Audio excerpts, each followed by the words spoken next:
In this video, we had a bunch of questions about buffing, clear coat. Do I need to buff or not? Things like that. And so we're going to talk about that in this video.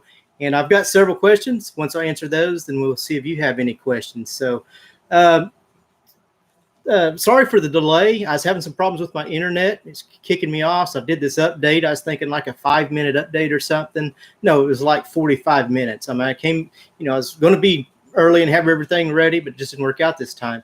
If you can hear me okay and everything's good, be sure and say hey or something so that I'll know that everything is working. And if we just get disconnected automatically, I'm still having those problems. So hopefully not. Hopefully this will work out.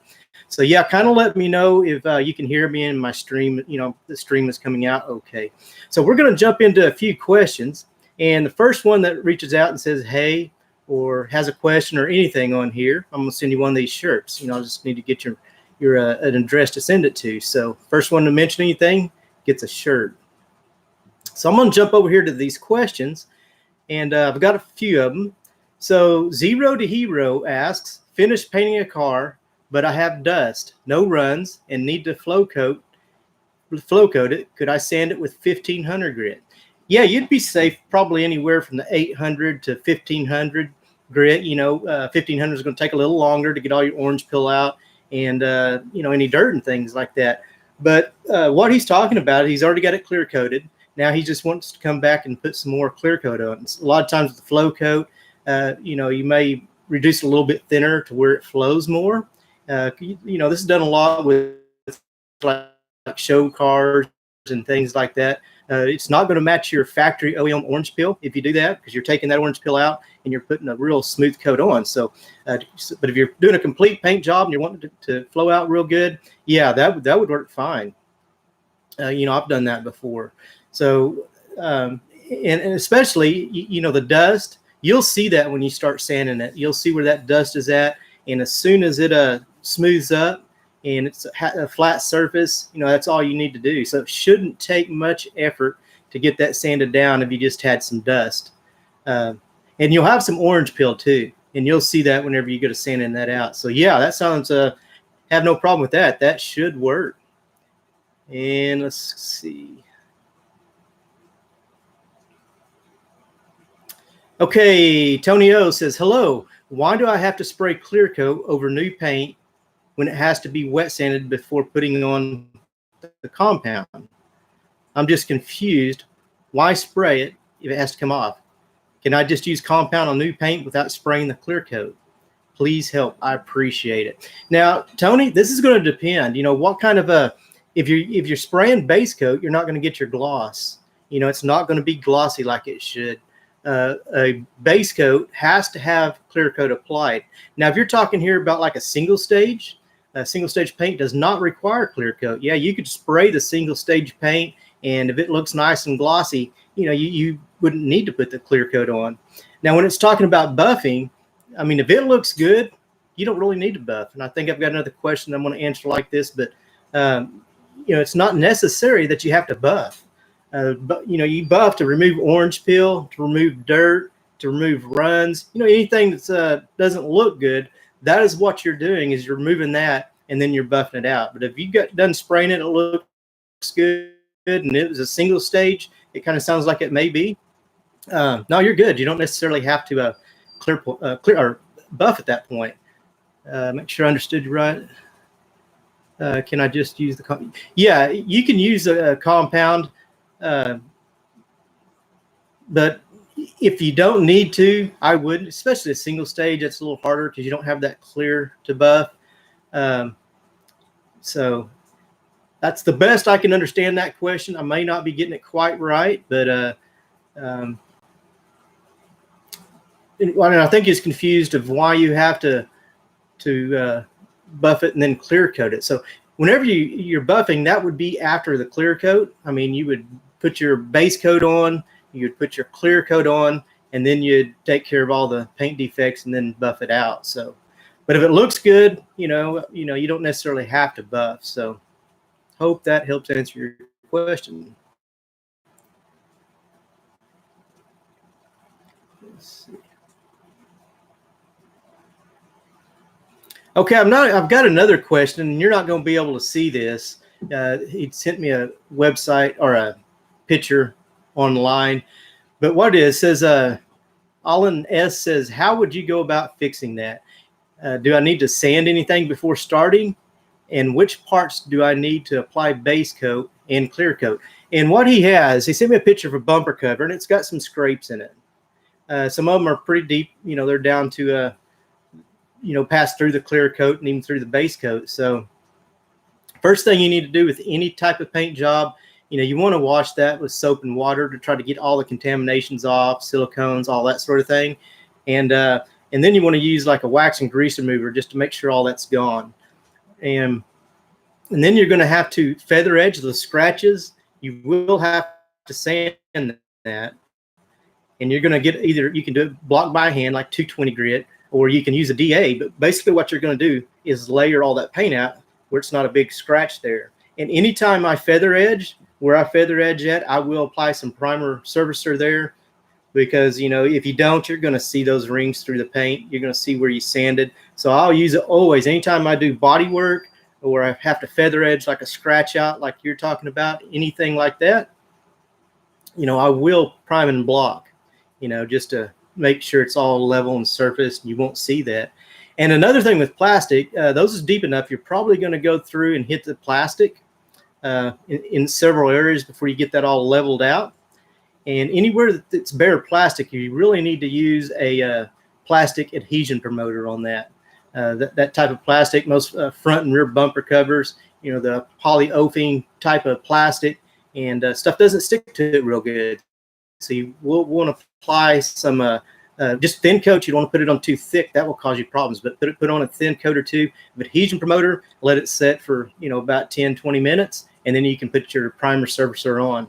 Then if you don't sand through your primer surfacer, then you can just sand it like you would, and then final sand it with like 500 grit, and then you can apply your base and your clear. Or if you're doing single stage, you can just apply your single stage. I'm not sure what you got in mind doing, but that should work fine. But yeah, you will have to sand. Okay, you did say base coat, clear coat. Yeah, then apply your base coat just where your primer's at. You don't have to prime the whole bumper. And then I'd go ahead and just clear coat that whole bumper. And that whole bumper, the rest of it where you're not painting with base coat, I would sand with like 800 grit just to give that clear coat something to stick to. Just be sure that you don't sand through on any edges or anything like that, because if you do, you're going to see through that. And when you clear coat, you'll see where you're sanded through. So just scuff that up nice, where it's has some adhesion to it. So, man, I tell you what, here in Kansas, it's been cloudy, been waiting for summer to get here, been kind of raining a lot. Well, last couple of days it got here. Summer is here. Man, it's been hot. Okay, let's see. Marty Davis says, okay, maybe someone could help me with this question. I've painted my motorcycle cow with Rust-Oleum gloss paint or gloss black and clear coated directly afterwards. My question is, do I still have to wet sand and buff it? Looks great without orange peel the way it is. Couldn't I just harden? Couldn't I just let harden and be done? Thank you in advance for any help. Love the channel. Well, thanks. Thanks for watching. Yeah, definitely. I mean, if you put a couple of things about buffing. Now, I'm going to back up a little bit before I answer that. I don't know a lot about Rust-Oleum. I wouldn't buff it just for that reason. I don't know if that paint is really designed to be buffed. It's just nothing. I've never tried to bust or sand and buff Rust-Oleum paint. I mean, that's a kind of a different style paint. So, and any tile paint, I don't care if it's automotive paint or whatever, you don't have to sand and buff. If it looks good when you're done, you're good. You don't have to come back and sand and buff. In fact, most of them are, a lot of shops, production type shops that's doing, like new cars. We're not talking about show cars or anything like that. If they don't have to buff, they won't. If the orange peel kind of matches the car and there's no dirt, no runs, they don't usually buff them. Now you might get a little dirt speck here, maybe 2 or 3 dirt specks. Now you can just denib those spots. You know, you can just sand that one little spot, buff that one little spot, and you're done. So yeah, definitely. If it looks good, man, yeah, there's no reason to buff it. And buffing, you know, it takes quite a bit of work. And you know, especially if it's done wrong, that part of it. I mean, you could have swirls, you could have this, especially gloss black. You know, even automotive paint. I mean, you got to really be careful. If I didn't have to buff, if it looked good, you know, I would not buff it. So yeah, you're good. I'd just leave it alone and enjoy it. So.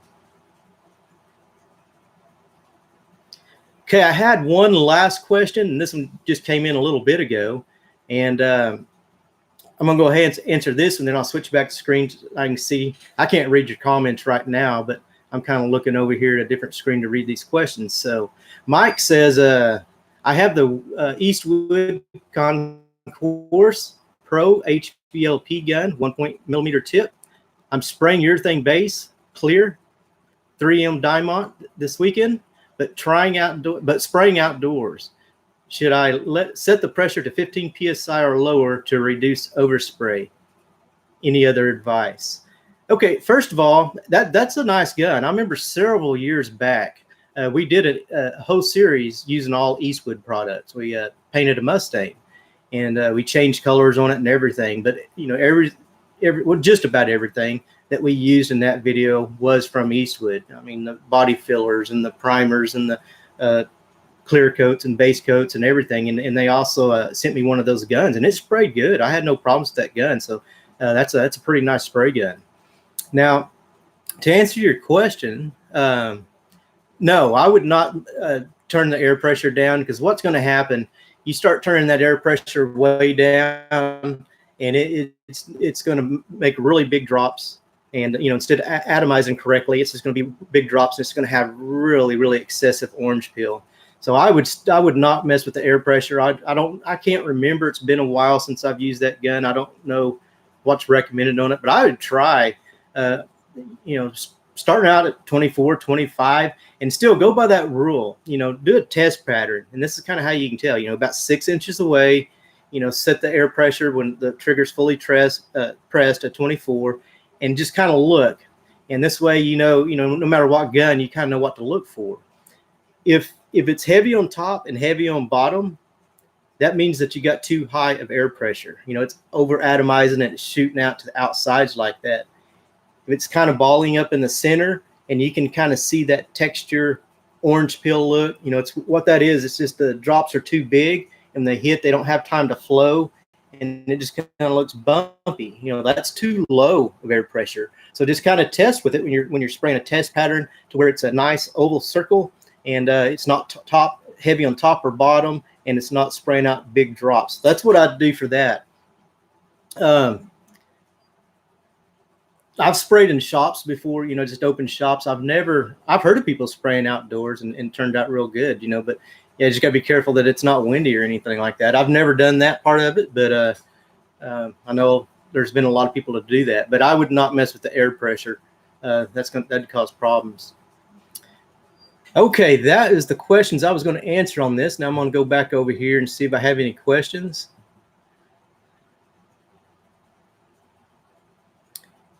Okay, I don't see any questions over here. If you have a question, you know, go ahead. You can go ahead and ask now. And remember, the first one to say, hey, leave a comment or something like that, I'm going to send you one of these shirts. All I need is your address. Sorry for getting started a little bit late. I was having computer problems, and got that fixed up, hopefully.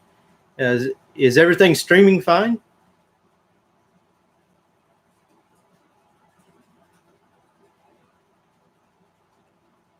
All right. Well, that is all the questions that I had that I was going to talk about that I've been asked on the YouTube channel. And so Scott, yeah, if you send me your address, I don't know if you want to do it on here. My email is also Donnie Smith Mail, DonnieSmithmail @gmail.com. If you don't want to put your address on here, you can send it to me. You can email it to me. And what I'll need is a shipping address to send it to. And I will need your size, your shirt size. So, well, that's good to know, because when when you're sitting on this and Scott says things are looking and sounding good, especially with the problems I was having later. I mean, I was getting kicked off, so I was kind of worried about it. It's just, that's the way this stuff is sometimes. But I was wanting to make sure that. But yeah, from sitting from this side, sometimes you don't know. You don't know if things are working right or not. I don't know what you're seeing, so I really appreciate you, Scott, for telling me things look good, and I'm not sitting here big blur and you can't hear. I know I've watched some of these things and the voice is all you just can't really hear, and jumps around to different pieces of the video and you can't really tell what's going on. So hopefully that's not the case. So anybody else, or does anybody have any questions? Did that hopefully that helped answer your questions. Most of them was just about sanding and buffing that I've had here lately. Do I need to buff? No. If it looks good, you don't need to. If it looks good, I probably wouldn't. Unless you're trying to make a show car and you're wanting that just super glass smooth finish, then that's going to require buffing, because usually if you spray, you're going to have somewhat of orange peel. You're going to have a little bit, but you need to have that. That's going to match the factory. So like if you painted a door, let's say we're not doing a complete or a show car, but you have a car come in and you just get that door just super slick and there's no texture to it at all, no orange peel. I mean, yeah, it looks beautiful, but whenever you look at it next to the quarter panel and next to the fender, it's almost going to look like a mismatch, because your eye's not really sure what's going on, because the colors are the same, just that texture's off, and it's going to actually make you think that it's not matching. So on a job where you're trying to match OEM, you really don't want to get it that smooth and sand and buff like that. Like I said, a lot of shops, if they don't have excessive orange peel, dirt runs, things like that, they won't buff it. Or if they do have just a little bit of dirt, they'll fix just those imperfections and then buff those spots. Now, every shop's a little different, but that's the way most of them I've seen. It's kind of what they do. So hopefully that helped answer all your questions that you was asking. And yeah, this is a lot better, just coming on here and getting some of your questions and doing a live video and answering them. And, it's a lot faster than trying to keep up with all of them and type back and all that. So, so it looks like that is all the questions I have. Scott, I will be looking at my email and get you this. Be sure and say what size too. So, Mark says, painted my car 2 years ago, cut and buffed. Now after 2 years, can see imperfections in paint. Is it still shrinking? Sometimes that does come back shrinking, and then sometimes it takes a while. Sometimes if you had too much primer, put it on too fast, it will shrink. And yeah, it can shrink for a while. I mean, 2 years seems like kind of a long time. Seems like it had done it, within the first 90 days, if it's going to do it at all. But it didn't show up anything until 2 years.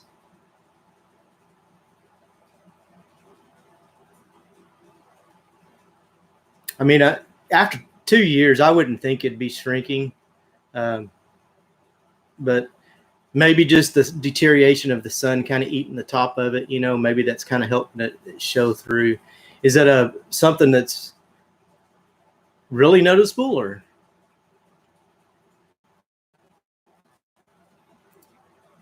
What are the imperfections? Is it like where you can see the bodywork, you can see the layers of where it's feather edged maybe, or where the bodywork's done, you're kind of seeing some scratches in the paint surface?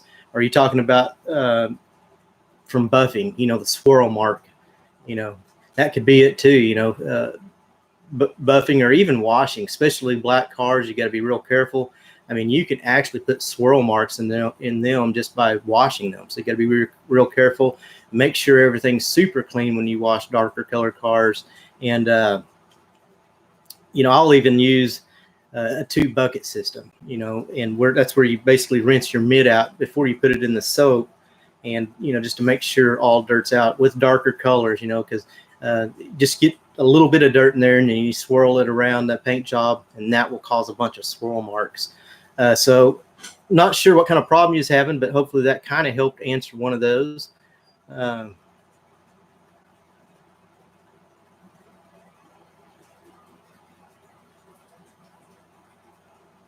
Let's see. Mark said, only see under closures at light. I'm not sure. Let's see, light orange peel, cut hood again, and this year buffed. It proved finish. So you buffed it again, and now some of those, is it showing swirl marks, or is it showing your body repairs?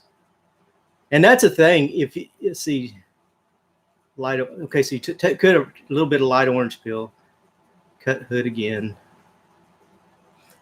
Whenever you was buffing, did you block sand that, or maybe you had some orange peel still? Because if you're sanding by hand, it can kind of follow some of that, or if it's body work, you could still kind of level a little bit by blocking. So maybe try to block sand it a little bit. You want to be careful because that sun has been eating on that for 2 years. And that's why your top panels, your hood, your roof, your deck lid, usually those will be first for the clear start painting. And what happens? Why you always see those 3 panels clear peeling, and maybe even the top of the fenders and things like that. But that's where the sun hits the hardest, and that's actually making that clear coat thinner and thinner. That sun's just slowly deteriorating that clear coat. And once it gets so thin, it can't hold itself together, and then it'll start peeling. I mean, I know that's not the problem you're having, but you might want to get a mill gauge and make sure you're not taking too much off. So, if it had a lot of clear on there when you painted it, you'd probably be safe. But that just keep that in mind, that sun is deteriorating that clear, making it a little bit thinner.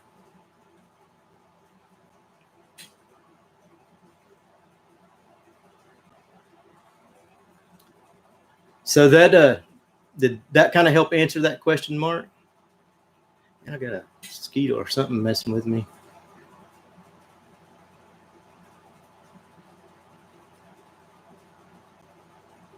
Yeah, and I can understand. It's kind of weird. I had not weird, but I had so many questions this week just going over buffing. It kind of hit me all at once. That's one I get a lot of questions about, and primer. A lot of people are really confused about primers. When to use it, and which primer, and buffing. So. Yeah, buffing can be a lot of work, and people don't realize that. I mean, after you paint a car, especially a complete paint job, and you pull it out of the booth and you're going to buff it the next day, most people, until they do it, do not realize. I mean, that is a full day work there. Being careful and using all the steps. I mean, that's one of those things you got to be very careful with, or you can, if you're too aggressive, you might sand or burn through.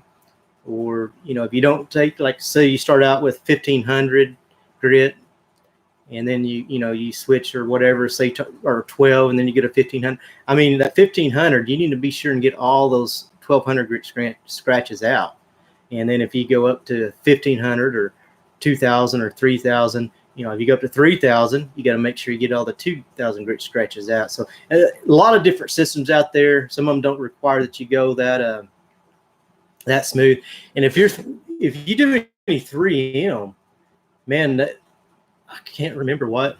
I mean, they were up to 5,000 grit, and that basically does some of the polishing for it. I love that system because it just gets it so smooth. You're actually starting to get the gloss back before you even start buffing. But there are coming out, or already have, one even finer than that. I mean, it seems like it doesn't do much, but it does, and really reduces the amount of buffing that you have to do. Yeah, I can't remember. It's finer than 5,000. I don't know if it's 6,000 or 8,000 or what it was, but they say you do that, you go up to that next grit that they're coming out with, and then it's just a matter of buffing it, just a one one-step buffing. You don't even have to have the different ones now because you've done all that with the sandpaper. You've done so much of the buffing and with the sandpaper. Now, I haven't tried that yet, and I really don't even know if it's out yet. But if it's not, it will be soon. Now, I mean, they are always coming out with new stuff. And 3M's what I use. I know and like their products, but they are, there's a lot of other great ones out there. McGuire's is good. Of course, 3M owns them. But there's some other good ones out there. Some of them I'm not real familiar with, but and every one of them kind of has a different system, grits that you should use and things like that. So, but for this video, the main point of this video is, buffing is used to correct paint imperfections. It's used to, correct runs, dirt, excessive orange peel, things like that, just to sand it and buff it.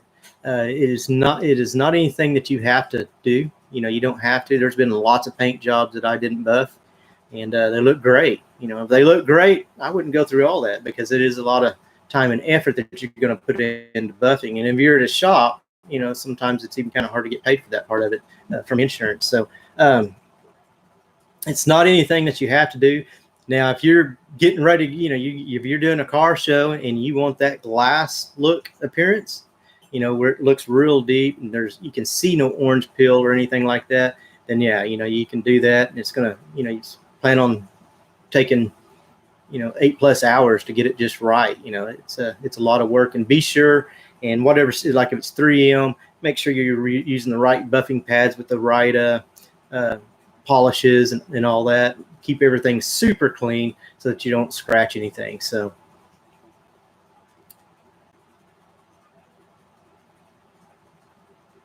okay, Mickey Kelly, what would you recommend for the number of base coats for a good job?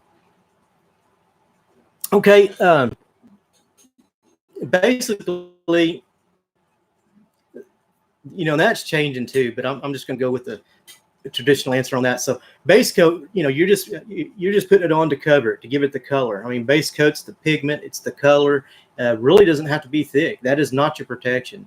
If it's a single stage, yeah, you need the mills on a single stage, but base coat, as long as it covers what's underneath, that's all you need. 2 coats, if it's covered fine in 2 coats, there's no light spots, dark spots, that's all you need. Now, when you put the clear on, that is when you want to put your mills, and that's going to protect it. But as far as base coat, now that has been the answer for a long time, until it hides what's underneath. But the newer paints these days, the translucent paints, sometimes it doesn't necessarily need to hide all the way. So if you got your ground coat, like a primer sealer that you put on there, and that's kind of gives you your base coat or your ground coat, and you put 2 coats, and that translucent, you still see through that a little bit. But with 2 coats or whatever it recommends, that's going to give you the proper shading. So a lot of those you can't really spray until you get hiding, because if it's translucent, it's just not going to really cover that good. Each coat, it's kind of like candy. Candy's just doesn't have a lot of pigment in it, not a lot of color. And 1 coat of candy that you put on top of a base is going to be another coat if you put 2 and another coat of 3. But I don't think that was your question, so I think I'm kind of getting off right there. But yeah, just until hiding. In fact, and that's a mistake I see a lot of times. Whenever I see people spraying base coat, like students, they're trying to get that glossy look and make it real thick. You don't want that. That's going to cause problems. That's going to cause modeling. It could cause striping. There are just a lot of different problems that could cause. So whenever you're spraying your base coat, you just want to put it on nice and even. You don't want to put it on too wet. You don't want it to look glossy and shiny like you normally would, like with a clear coat. So you just put it nice and even, until you have hiding, and then you can come back with your clear coat. Now with your clear coat, yeah, you want to hammer that on. I mean, you want to put that on nice and thick. That's where you're getting your mills. That's where you're getting your UV protection and your protection to protect the base coat. That's when you want to put, make sure that you get the mills. Let's see, Swift Trades.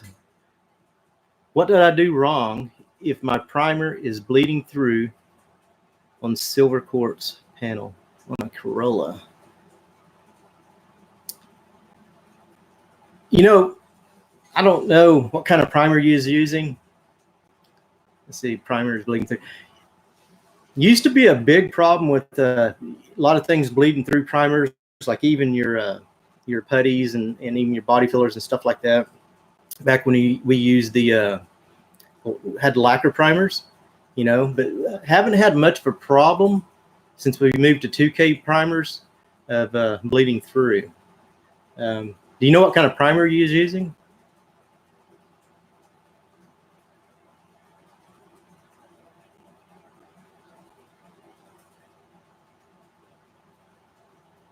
RM.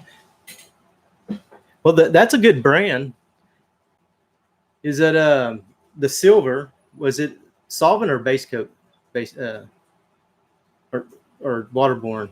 Because waterborne, you got to be careful like that. And when you're saying bleeding through, silver is not got a lot of pigment in it. You know, silver is one of those translucent colors where you can kind of see what's underneath. So a lot of times what looks like it's kind of bleeding, was there a primer spot where you sprayed that at? You know, maybe you're seeing through and you're seeing that primer spot. I know I've done that a lot of times, and even in the booth, you may not see it. You pull it out in the sun, it just kind of looks like a stain. You know, that's where the spotted primer was. Could that be the case? Maybe there just wasn't hiding right there. Maybe you need to spray a little bit more on that spot. Waterborne, yeah, waterborne seems a little more sensitive to that. You know. To me, I mean, I like waterborne. Match is really, really good, and but I think that probably is what the problem is. We don't use RM, we use Enviro base, but you know the edges. Where you sprout the edges, you got to be real careful with that when you're blending, because I've kind of had a problem with that too. But I think what your problem is actually you're kind of seeing through that silver. Like I said, silver does not have much pigment, and you're still kind of seeing through and seeing that primer underneath, which looks like a stain or a bleed through. I hope that helps answer your questions, and that would be my first guess without looking at it. You know, that would be the problem. Let's see. Peter says, "Hi, Donnie. I very much enjoy watching your videos. Keep them coming." Thanks, Peter. And Swift Trade says exactly. John Ray, hello, my satin clear coat has some flaws in it. Can I wet sand it and use a rubbing compound by hand? Sorry, I'm starting to read real quiet here. Any ideas?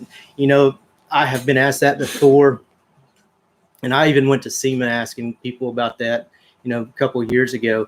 That is the problem with flats, satins, you know, that's any type of semi-gloss.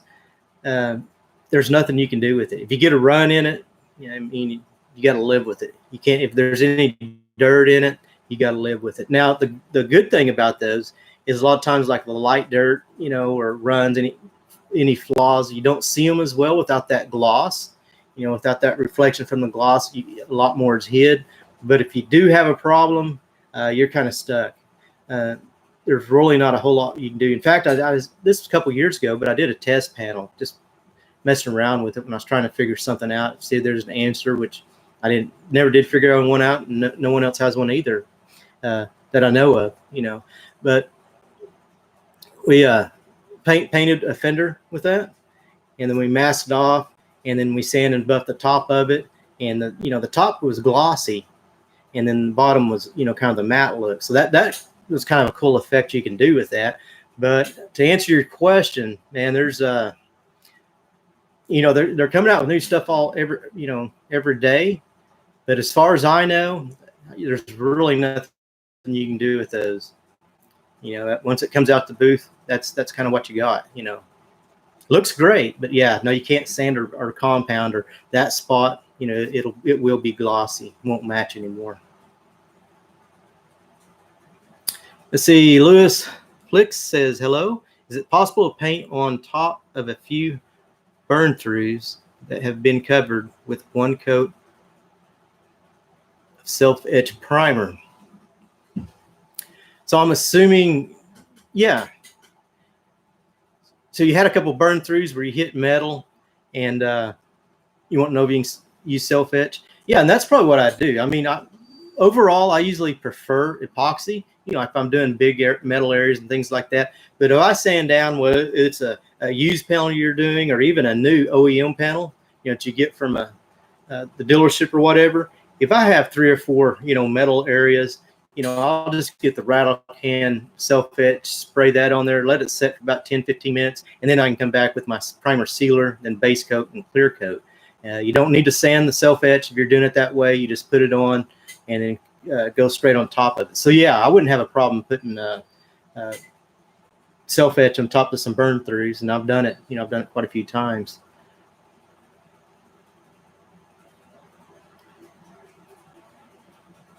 Okay, John Ray. Okay, thank you so much. That's kind of you. That's kind of what I figured. All right. Well, I hope that helped answer your question. Let's see, Scott. Now the audio is going digital and hard to understand. Anyone else? Well, looks like I still got a connection. That's what and that's what caused me from doing this for a while. I was going to start kind of the first this year, but the internet connection I had was AT&T, and it just wasn't working very good. So I went with a different company, and I was hoping that would fix that. I mean, it's a higher, I don't know about all that, but it's supposed to be a lot stronger deal. So, well, I was hoping it wouldn't do that. Yeah, that digital sound, and then start jumping around and stuff. Okay, Marty Davis. Hey, brother, did you answer my question about clear coat yet? Just made it on.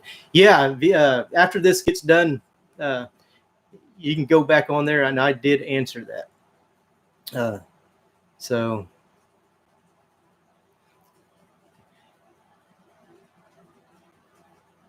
sound is fine for me, Corey says. Scott, I think it's related to the traffic on your local provider. Yeah, it probably is. And I tried to do this even starting to making videos. When I started making videos, didn't know a thing about it. Don't know much about on our internet and all that. I don't know much of the language to it, and something goes wrong, I'm learning as I go. Even with creating and editing videos, I've learned a lot. I know the first videos I done, they were horrible. They it's just they had those little flip cameras and stuff, and yeah, sound was horrible. But back then nobody really minded because there wasn't that many YouTube videos on there.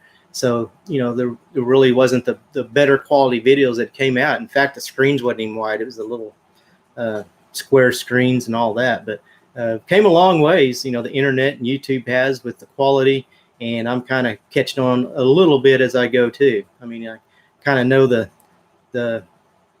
auto body and paint side of it, but yeah, I'm the DIY when it comes to videos and things like that. So, but I'm learning.